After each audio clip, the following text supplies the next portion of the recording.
Mystery Secret Searchers, Episode 25, Crossroads.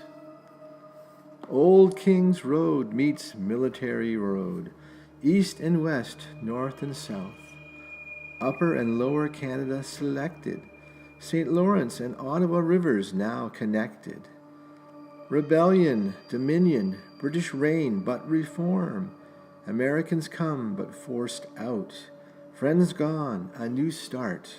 Land granted, new homes found. Curses buried in the ground. Well, as we've seen in the last couple of episodes, there has been a lot of action between the British and the Americans. The Americans wanting to invade Upper and Lower Canada.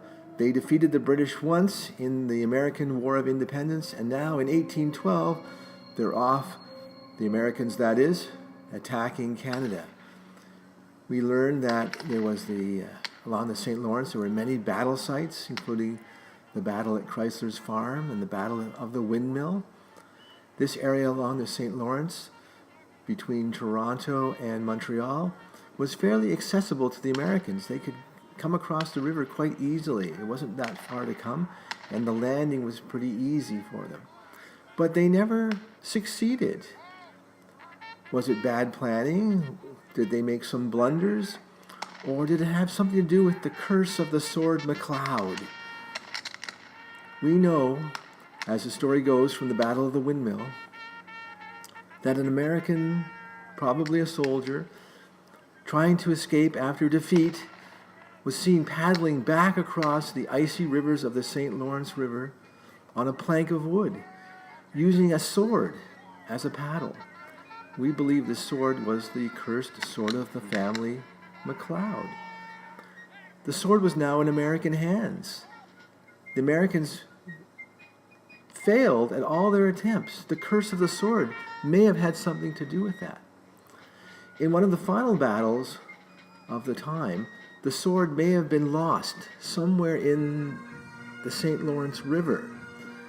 We suspect that there's an area of the St. Lawrence River somewhere between Cornwall and Prescott where the sword may have been lost.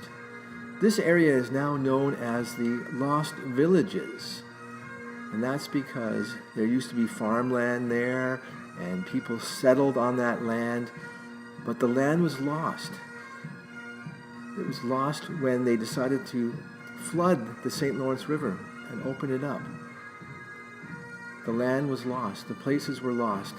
The sword, if it was buried in that area, was lost as well. We're going to have to go and explore the area of the Lost Villages to see if we can find any clues as to where the sword is now. The hunt for the sword is on. We're not sure where it is. So, we've gotten our map of Glengarry out again.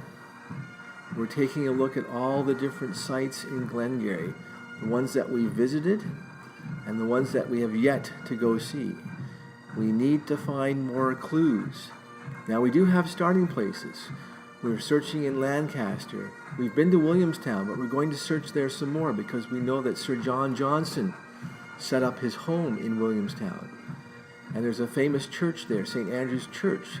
We think there might be clues there. Martinstown, we're going to go there. St. Raphael's, we've been there. The Brown House. Now, the Brown House is on the corner of where two major roads meet. The King's Road going east and west, which is marked as 18, and the north-south route, which is now Highway 34, going from Lancaster to Hawkesbury, which was Old Military Road.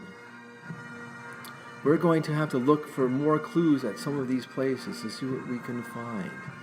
Now, it's interesting that John MacLeod in his journal writes of the crossroads, and we believe he's referring to the King's Road and Old Military Road and where they meet.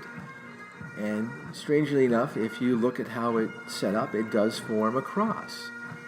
Now, the cross is significant. Could the cross be just because the roads cross? Could it be because the roads are linked to churches, the cross? Could it have something to do with the number 10? because an X or a cross, if you look at it, looks like the Roman numeral number 10. So these are lots of clues. There's lots of historical clues, a lot of religious clues that we have to examine to see if we can go farther in our story. Right now, the sword is lost. At this point in time, Glengarry is prospering. They're doing well. Settlements are springing up. Land grants have gone out to the Scottish people that originally came. That's more in North Glengarry. There's land grants to the United Empire Loyalists who fled in exile from America. They're mostly in South Glengarry, near the St. Lawrence River. We have roads that connect the St. Lawrence River in Lancaster to the Ottawa River in Hawkesbury. Further to the west, we have railway and other roads that connect the St. Lawrence to the Ottawa Valley region. So this is very interesting, very, very interesting. Now, all of these events and all of the rumors we hear are important because they all resulted in a consolidation, a coming together of Upper Canada, Lower Canada, forming with other provinces the Dominion of Canada during Confederation. All of this was very important to our Canadian history. Here we see our map. This is where we're going to start exploring. We have lots of places still to visit. You can see right in the middle, it forms a cross where the King's Road meets Old Military Road. And we've got some notable sites there. Lancaster, Green Valley, St. Raphael's, Brown House Corner. More exploring to come. The hunt for the sword in Glengarry is back on. Thanks for watching. Please remember to subscribe.